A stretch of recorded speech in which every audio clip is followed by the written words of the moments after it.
Hi there, this is Surabhijain, the founder of Fearless Communicators tribe. So I believe that improving your listening skills is the first step to enhance your English speaking skills. So today I am here with another extract from a story after 20 years, written by William Sidney Porter. The incident in this story takes place at around 10 p.m. along a dark, windy New York City business avenue. It begins with a policeman who discovers a man standing in a dark doorway. The man then proceeds to explain why he is there. The policeman on the beat moved up the avenue impressively. The impressiveness was habitual and not for show, for spectators were few. The time was barely 10 o'clock at night, but chilly gusts of wind with a taste of rain in them had well-nigh de-peopled the streets. The vicinity was one that kept early hours. Now and then you might see the lights of a cigar store or of an all-night lunch counter. But the majority of the doors belonged to business places that had long since been closed. When about midway of a certain block, the policeman suddenly slowed his walk. In the doorway of a darkened hardware store, a man leaned with an unlighted cigar in his mouth. As the policeman walked up to him, the man spoke up quickly. "It's all right, officer," he said. "I'm just waiting for a friend." "It's an appointment made 20 years ago." "Sounds a little funny to you, doesn't it?" "Well, I'll explain if you'd like to make certain it's all straight. About that long ago, there used to be a restaurant where this store stands. Big Joe Brady's restaurant." "Until 5 years ago?" said the policeman. "It was torn down then." The man in the doorway struck a match and lit his cigar. The light showed a pale, square-jawed face with keen eyes and a little white scar near his right eyebrow. His scarf pin was a large diamond, oddly set. 20 years ago tonight," said the man, "I dined here at Big Joe Brady's with Jimmy Wells, my best chum and the finest chap in the world. He and I were raised here in New York, just like two brothers together. I was 18 and Jimmy was 20. The next morning I was to start for the West to make my fortune. You couldn't have dragged Jimmy out of New York. He thought it was the only place on earth. Well, we agreed that night that we would meet here again exactly 20 years from that date and time. No matter what our conditions might be or from what distance we might have to come. We figured that in 20 years each of us ought to have our destiny worked out and our fortunes made, whatever they were going to be." "It sounds pretty interesting," said the policeman. "Rather a long time between meetings, though it seems to me. Haven't you heard from your friend since you left?" "Well, yes, for a time we corresponded," said the other. "But after a year or two, we lost track of each other. You see, the West is a pretty big proposition, and I kept hustling around over it pretty lively. But I know Jimmy will meet me here if he's alive, for he always was the truest, staunchest old chap in the world.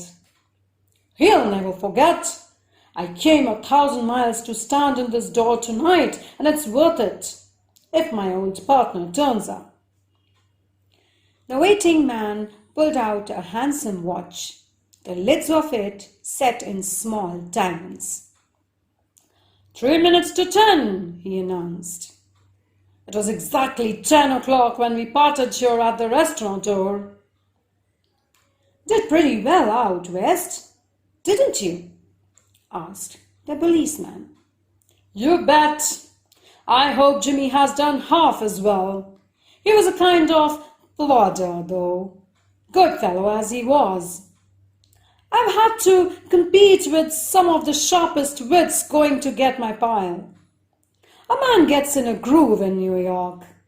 It takes the West to put a razor edge on him. The policeman twirled his club and took a step or two. I'll be on my way.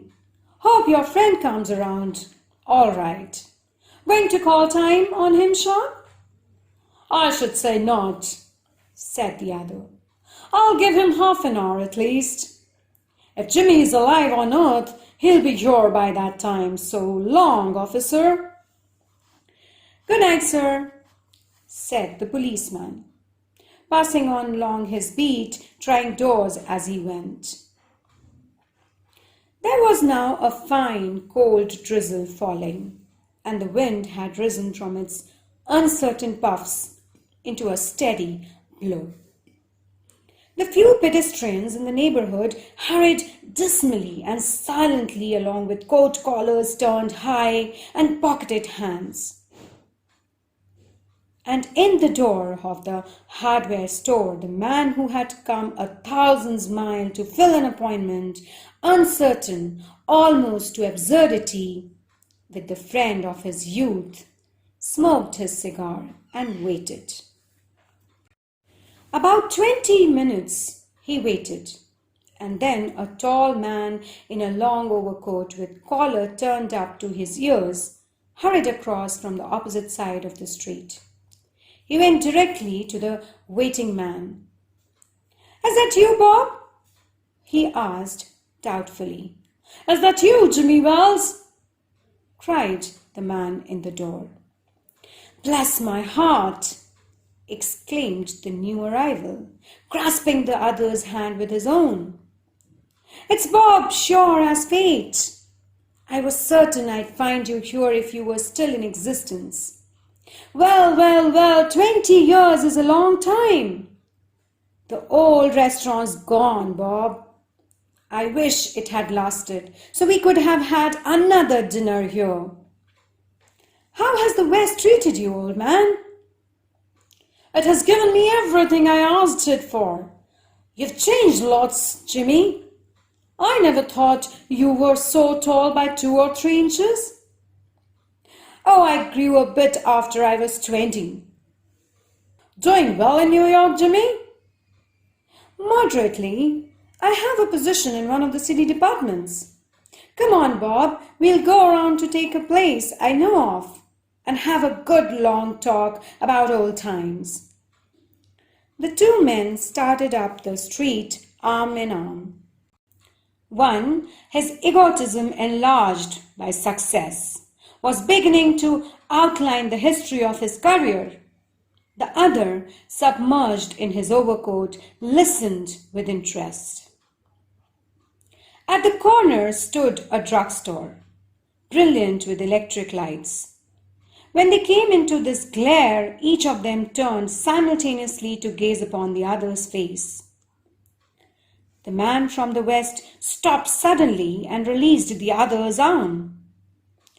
You're not Jimmy Wells, he snapped. 20 years is a long time, but not long enough to change a man's nose from a Roman to a pug. It sometimes changes a good man into a bad one, said the tall man. You have been under arrest for 10 minutes, Silky Bob. Chicago thinks you may have dropped over our way and wires us she wants to have a chat with you. Going quietly, are you? That's sensible. Now, before we go to the station, here's a note I was asked to hand to you. You may read it here at the window. It's from Patrolman Wells. The man from the west unfolded the little piece of paper handed to him. His hand was steady, when he began to read, but it trembled a little by the time he had finished. The note was rather short. Bob, I was at the appointed place on time. When you struck the match to light your cigar, I saw it was the face of the man wanted in Chicago. Somehow, I couldn't do it myself, so I went around and got a plainclothes man to do the job. Jimmy.